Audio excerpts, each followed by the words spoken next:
여러분, 거울을 보지 않고 하루를 시작하는 사람이 있을까요?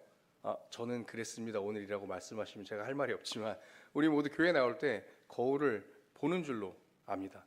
우리는 아침마다 거울을 봅니다. 내 상태를 확인하기 위해서입니다. 그런데 얼굴은 매일 점검하면서 믿음은 그렇지 못한 것 같습니다.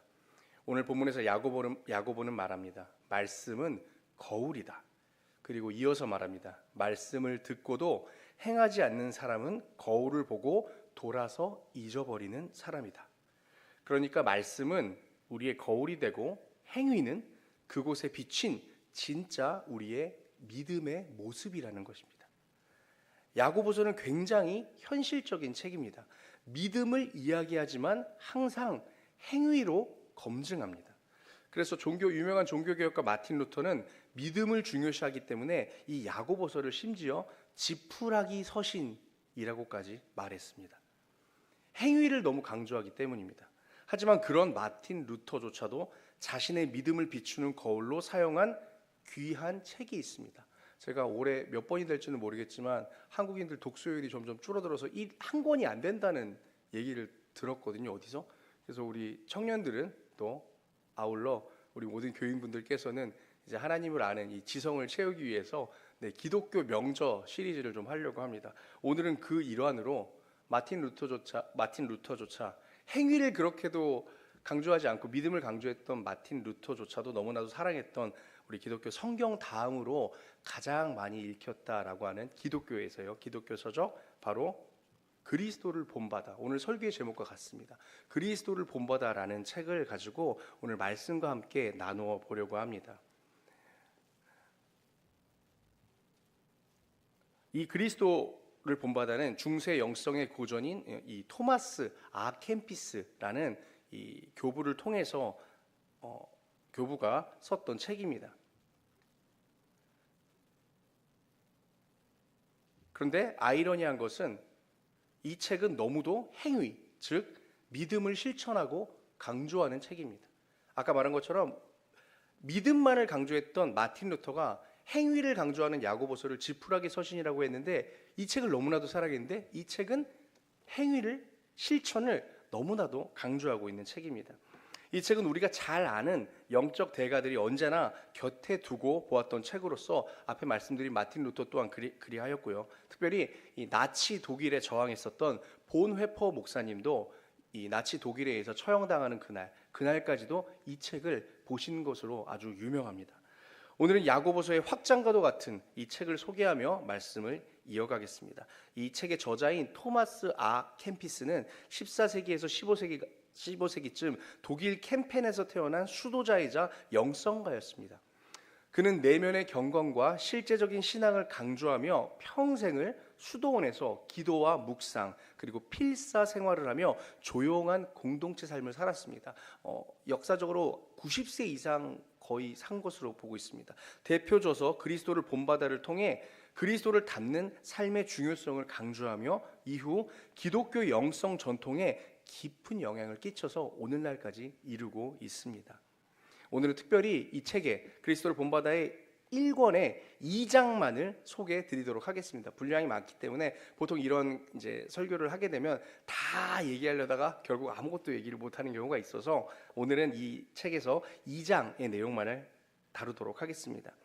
여러분, 저는 이 책을 예전에 읽었는데 설교를 준비하면서 찾아보니까 책이 없어졌더라고요. 그래서 귀한 분께 이제 제공을 받았습니다. 이 책은 우리 믿는 자에게는 마치, 여러분 집에 소화기 있으십니까? 네, 다 소화기를 구비하고 계시죠. 매일 쓰는 것은 아니지만 위기의 상황에 써야 되듯이 영적인 위기가 왔을 때 볼 수 있는 정말 소화기와 같은, 마틴 루터도 그랬고 본회퍼도 그랬던 기독교 명저 중에 하나입니다. 어떻게 보면 기독교 고전 3가지 책들 중에서 한 가지다라고 말하고 있는 책입니다. 제가 왜 이렇게 길게 얘기하냐면 저는 귀한 우리 화문당으로부터 이 책을 제공을 받습니다. 사러 갔는데 귀하게 또 저를 주셔서 오늘 여러분 직가정에도 이 책을 꼭 영적인 위기가 있으셨을 때 탁 펴서 보면 여러분 마음을 찌르는 이야기들이 너무나 많습니다. 그 책을 꼭 화문당에서 구매하시기를 간절히 소망합니다. 제가 오늘 받았기 때문에 한 10권은 나가야 되는데 네, 그런 바람입니다. 정말 귀한 책입니다. 네, 귀한 책이기 때문에 오늘 말씀을 잘 들어주셨으면 좋겠습니다. 네, 그리스도를 본받기 위한 이 책은 모두 4개의 파트로 구성되어 있고요. 이 파트별 소제목이 달린 장들로 구별이 되어 있습니다. 그러니까 1권에 몇 장 몇 장이 있고 2권 몇 장, 3권 몇 장, 4권 몇 장 이렇게 하는데 그 중에서 오늘은 1권 2장의 내용을 다뤄보려고 합니다. 왜 2장이냐면 1장은 그냥 하나님 말씀이 제일 중요합니다. 이런 뜻이고 이제 진짜 적용에 관한 것들이 2장부터 나오기 때문에 어떻게 보면 이 적용의 실체에 관한 말씀을 책 내용을 함께 나누면서 말씀을 나눠보았으면 좋겠습니다. 이 책은 전체 300페이지 정도 됩니다. 네. 하지만 발췌독하기에 참 좋습니다. 그렇기 때문에 총 그리고 114장으로 구성되어 있습니다. 각 파트별로 몇 장 몇 장 되어 있는 것이 114장으로 되어 있습니다. 오늘 제가 말씀드린 1권의 2장도 두 페이지밖에 되지 않습니다. 그래서 이렇게 큐티 겸 혹은 이렇게 읽으시기 참 좋은 책입니다. 1권 2장의 제목은 이렇습니다. 자기 자신을 하찮게 생각함. 네, 무시무시한 표현이죠. 매우 전투적인 제목입니다. 주님을 본받기 위해 가장 필요한 것, 그 첫 번째, 나 자신을 하찮게 생각하라 라는 말입니다. 이 책이 14세기에 쓰여졌기 때문에 제목이나 이런 표현들이 요즘 책들에서 쓰이는 것보다 조금 도리어 강합니다. 표현들이. 그럼에도 불구하고 오히려 그렇기 때문에 우리 자신의 영성을 돌아보면은 매우 귀한 작품이라 생각합니다. 내용을 잠시 한번 공유 읽어보며 한번 나가고자 합니다. 한번 띄워주시겠어요? 네, 제가 읽어드리겠습니다. 1권 2장의 내용입니다. 사람에게는 누구나 알고자 하는 욕망이 있습니다. 그러나 하나님을 경외함이 없는데 하나님에 관한 어떤 심오한 것을 안다고 해서 그것이 그 사람에게 무슨 유익이 있겠습니까?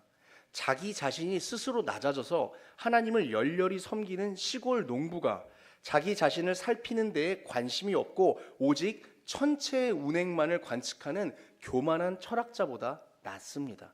자기 자신을 잘 아는 사람은 스스로 자기가 보잘것없는 존재라는 것을 알기에 사람의 칭찬을 기뻐하지 않습니다. 내가 세상 모든 것을 안다 해도 내게 사랑이 없다면 나의 행실에 따라 심판하실 하나님 앞에서 그러한 지식이 무슨 소용이 있겠습니까? 네, 여러분 방금 이 책에서 말한 시골 농부와 철학자의 차이가 무엇입니까? 스스로 낮아져서 하나님을 섬기는 농부는 듣는 자입니다. 그는 겸손합니다. 그리고 철학자는 천체의 운행을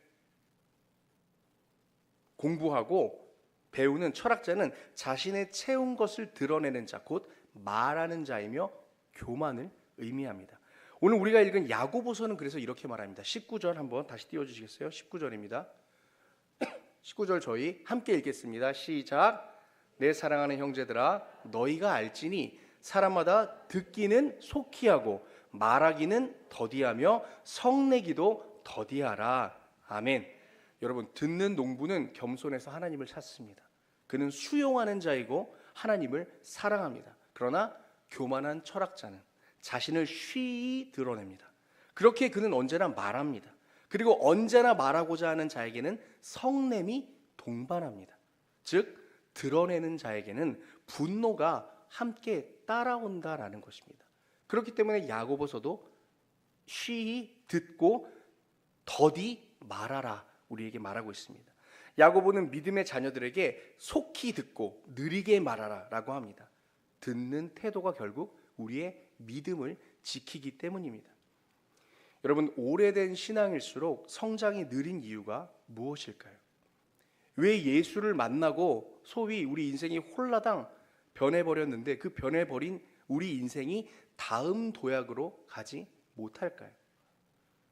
우리는 듣는 것보다 말하기를 좋아하기 때문입니다. 말하는 자는 이미 답을 정해놓은 사람입니다.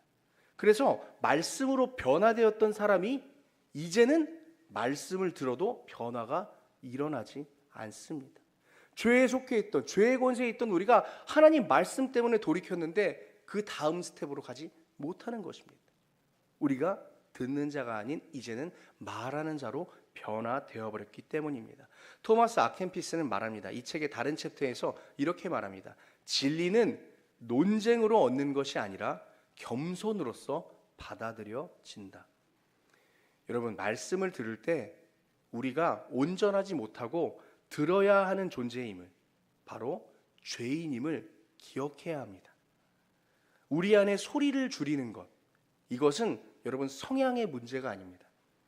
나는 원래 자기 표현이 강해. 나는 원래 내 주장이 강해. 나는 원래 성격이 세. 나는 원래 그런 사람이야. 이렇게 말하시는 분들이 있습니다. 저도 뭐 그 중에 하나였습니다. 청년 때는.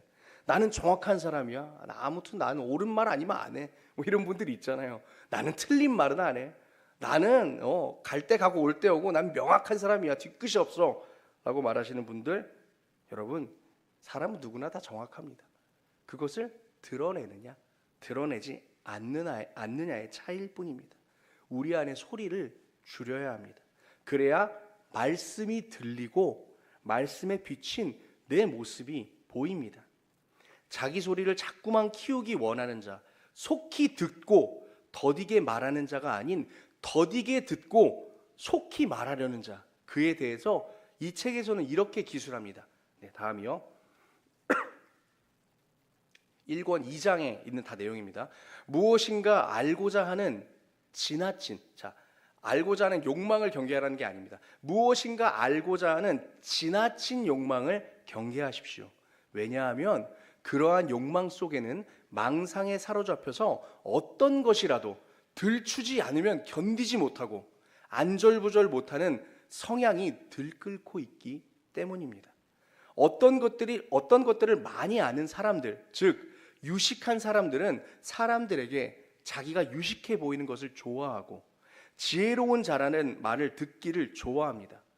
하지만 지식들 중에는 우리의 영혼에 전혀 또는 별로 유익이 되지 않는 것들이 많고 자신의 구원에 도움이 되지 않는 것들에 많은 힘을 쓰는 것은 정말 지혜롭지 못한 일입니다. 많은 지식과 심오한 말은 우리 영혼을 만족시켜주지 않지만 선한 삶은 우리 마음을 시원하게 해주고 깨끗한 양심은 우리에게 하나님에 대한 큰 확신을 가져다 줍니다. 그래서 오늘 야고보서는 이렇게 말합니다. 또한 22절입니다. 22절 제가 읽겠습니다. 너희는 말씀을 행하는 자가 되고 듣기만 하여 자신을 속이는 자가 되지 말라. 여러분, 듣기만 좋아하는 자, 그것이 심지어 신앙에 관한 것이라 할지라도 행함이 없이 그 지식만을 탐구하는 자, 그것은 껍데기뿐인 신앙이며 결국 자기 자신을 속이는 것이다 라고 야고보는 말합니다. 설교 말씀을 준비하면서 이런 자의 전형이 누구입니까? 저 같은 말씀을 전하는 자입니다. 말씀을 전해야 되기 때문에 더 많은 것들을 공부해야 되고 더 많은 하나님의 지식을 열망해야 합니다. 그런데 그 지식 가운데 행함이 없다면 껍데기와 같이 텅 빈 신앙인이 될 수밖에 없는 아주 좋은 자리가 이곳입니다. 또한 앞에 선 리더분들이 그렇습니다. 참고로 저는 이 설교를 한 달 전부터 준비했는데 하필이면 오늘 이렇게 항존직 선거를 맡게 되었습니다.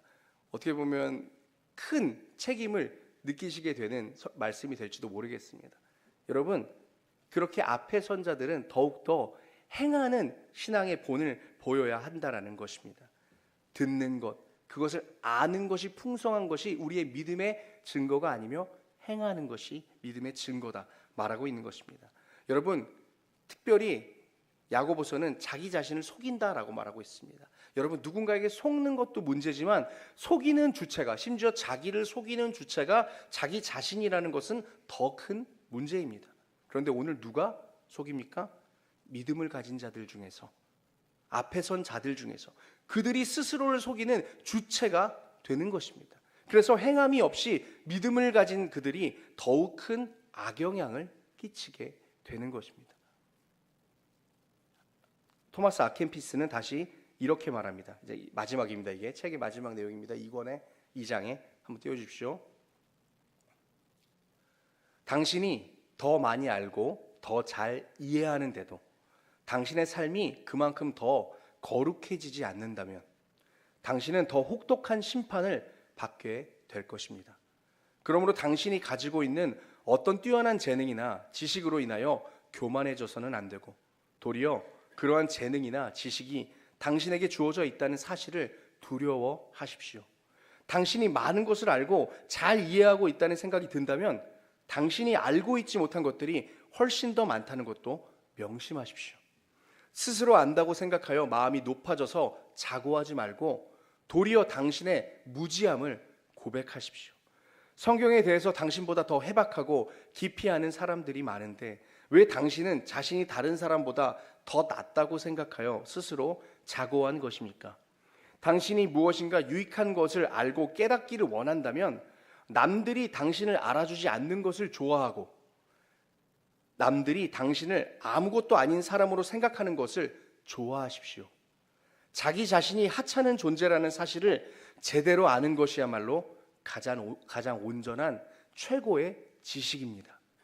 자기 자신을 아무것도 아닌 존재로 생각하고 언제나 다른 사람들보다 더 낫고 흉하다라고 생각하는 것이 크고 온전한 지혜입니다. 어떤 사람이 대놓고 죄를 저지르거나 극악무도한 범죄를 저지르는 것을 보더라도 당신이 그 사람보다 더 낫다고 여겨서는 안 됩니다.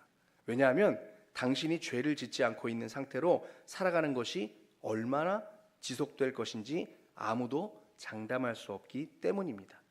사람이라면 누구나 다 연약하지만 당신은 당신 자신보다 더 연약한 사람은 없다고 생각해야 하고 그 생각은 단 한순간이라도 놓아서는 안 됩니다.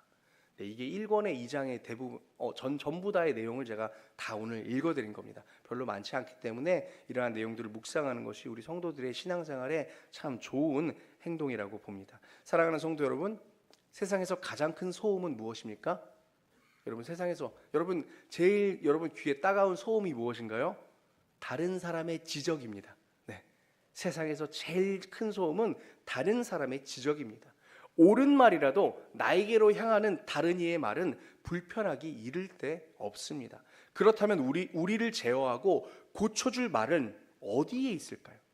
다른 사람의 말을 통해서 우리가 들을 수 있다면 우리가 어떻게 우리 자신을 말씀을 통하여 고칠 수 있겠습니까?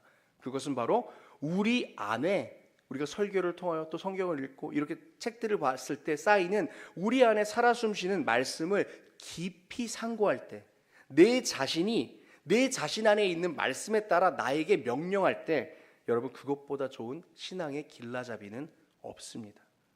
그래서 야고보서와 이 책이 우리에게 말하는 바는 명확합니다. 오늘 야고보서 본문과 이 책의 2장이 말하는 것은 명확합니다. 첫째, 혀를 절제하는 것, 더디 말하는 것입니다.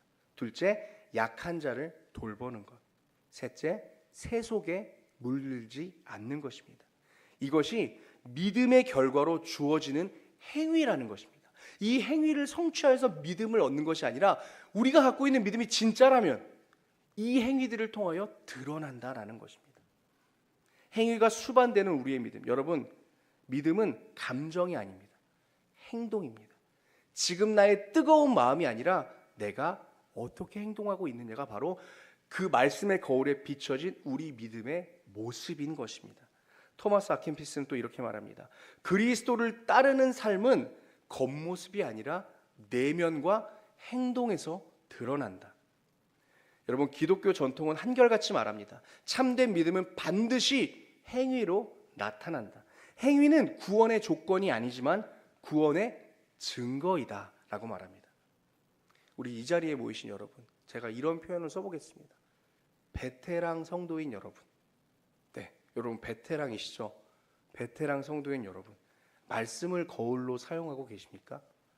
아니면 그 말씀을 집에 있는 보기 좋은 액자처럼 전시하고 계십니까? 우리는 매주 듣는 이 말씀을 우리의 거울로 삼아야 됩니다. 집에 놓고 보는 예쁜 액자로 전시한다면 절대로 그곳에 나의 행위가 비치지 않을 것입니다. 나는 듣는 사람입니까? 아니면 살아내는 사람입니까? 여러분, 우리는 매일 거울을 봅니다. 그런데 진짜 거울은 따로 있습니다. 바로 말씀입니다. 그리고 그 거울은 얼굴이 아니라 우리의 믿음을 비춥니다. 그리고 그 비춰진 믿음의 모습은 행위로 드러나는 것입니다. 그 형상은 우리의 착한 행실과 온유한 마음, 형제 사랑으로 드러나는 것입니다.